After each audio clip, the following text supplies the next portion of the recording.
നിങ്ങളുടെ ഇഷ്ട പരമ്പരകൾ എക്സ്ക്ലൂസീവായി സൺ നെക്സ്റ്റ് ആപ്പിലൂടെ തികച്ചും ഫ്രീ ആയി. ഇപ്പോഴേ ആപ്പ് ഡൗൺലോഡ് ചെയ്യൂ.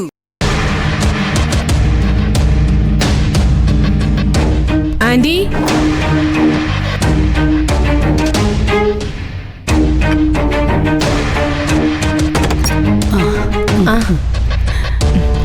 ഞാൻ വിചാരിച്ചത് ഇന്ദ്രൻ എന്നോട് ഉടൻ തന്നെ തിരിച്ചു പോകാൻ പറയുന്ന.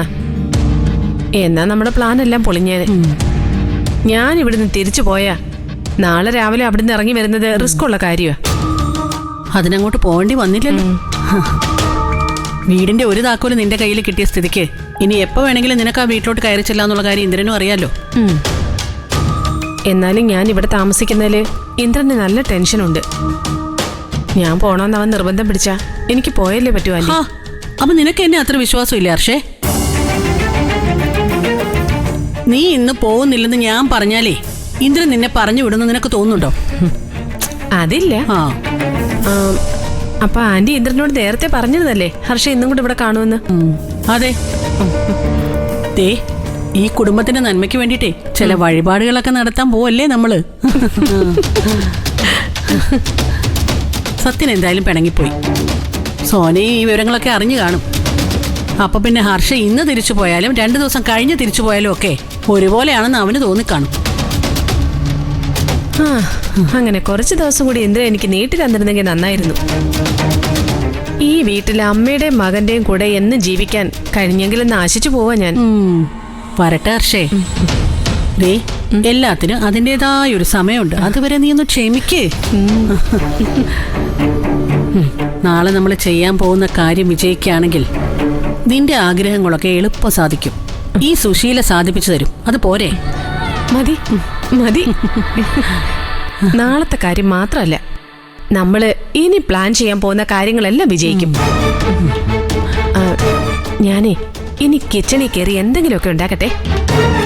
ആന്റിക്കും മോനും ആഹാരം ഉണ്ടാക്കി തരാൻ കിട്ടിയ ഒരു അവസരം കൂടിയല്ലേ ഇത്. ഉള്ള സമയം ഞാൻ ഇവിടുത്തെ വീട്ടുകാരിയായിട്ടൊന്ന് ജീവിക്കട്ടെ. ശരി, നിന്റെ ഇഷ്ടം പോലെ നടക്കട്ടെ.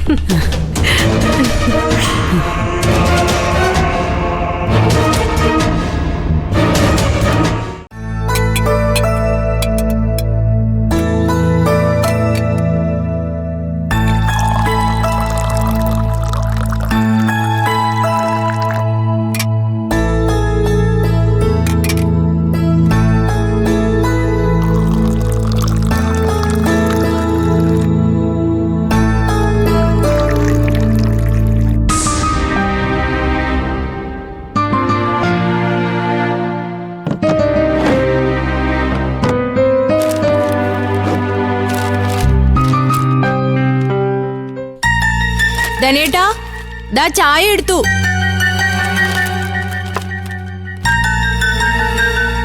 അല്ലടാ, ഉണ്ണിക്കുട്ടനെയും കൊണ്ട് അച്ഛനും അനിതയും രാവിലെ തന്നെ എങ്ങോട്ടാ ശബരി പോയത്? ഇത്രയും നേരമായിട്ടും അവര് തിരിച്ചു വന്നില്ലല്ലോ. ദൂരെ എവിടെയെങ്കിലും പോയതാണോ? ചേച്ചിയോടൊന്നും പറയാതെയാണോ അവര് പോയത്? അവരിറങ്ങുമ്പോ ഞാൻ കുളിക്കായിരുന്നു. പിന്നെ ധനേട്ടനോട് അച്ഛനും അനിതയും കൂടുതലൊന്നും സംസാരിക്കാറില്ലല്ലോ. അതുകൊണ്ട് ധനേട്ടനും ഒന്നും ചോദിച്ചില്ല. ആ, കൊള്ളാം. അച്ഛനും അനിതേട്ടത്തെയും ദയയെ കാണാൻ പോകുമെന്ന് പറഞ്ഞിരുന്നു. പഞ്ചരത്നത്തിൽ പോയതുകൊണ്ടായിരിക്കും അവരിത്രയും വൈകുന്നത്.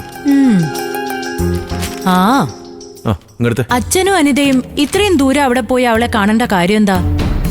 എടാ, നീ താക്കീത് ചെയ്ത് ഇവിടുന്ന് വിട്ടവളെ ഇവിടെ ഉള്ളവര് പോയി സമാധാനിപ്പിച്ചാ പിന്നെ നിന്റെ തീരുമാനത്തിന് എന്ത് വിലയാ ഉള്ളത് ശബരി? ഞാൻ അതിന് ദയയെ ഒഴിവാക്കാനൊന്നും തീരുമാനിച്ചിട്ടില്ലല്ലോ ചേച്ചി.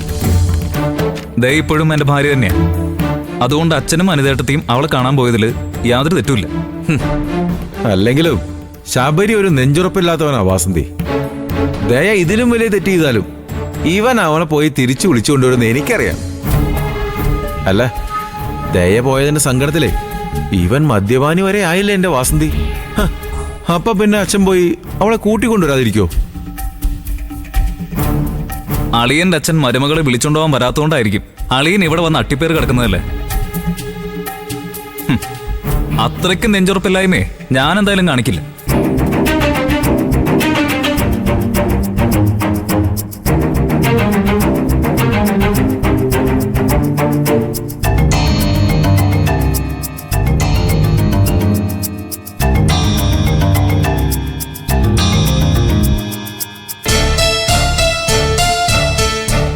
അച്ഛനും ഉണ്ണിക്കുട്ടനും എവിടെ എടുത്തി? അച്ഛൻ വഴിയിലൊരു പരിചയക്കാരനെ കണ്ട് സംസാരിച്ചോണ്ട് നിക്കോ. ഉണ്ണിക്കുട്ടൻ വന്നില്ല ശബരി. നാളെ ദേ വരുമ്പോ കൊണ്ടുവരും. അതെന്തിനാ അവരുടെ രണ്ടുപേരുടെയും വരവ് നാളത്തേക്ക് മാറ്റിയത്? നിനക്കും അച്ഛനും അവളെ ഇന്ന് തന്നെ ഇങ്ങ് എഴുന്നള്ളിച്ച് കൊണ്ടുവരായിരുന്നില്ലേ? ദേ നാളെ ഇവിടേക്കല്ലേ ചേച്ചി വരുന്നേ.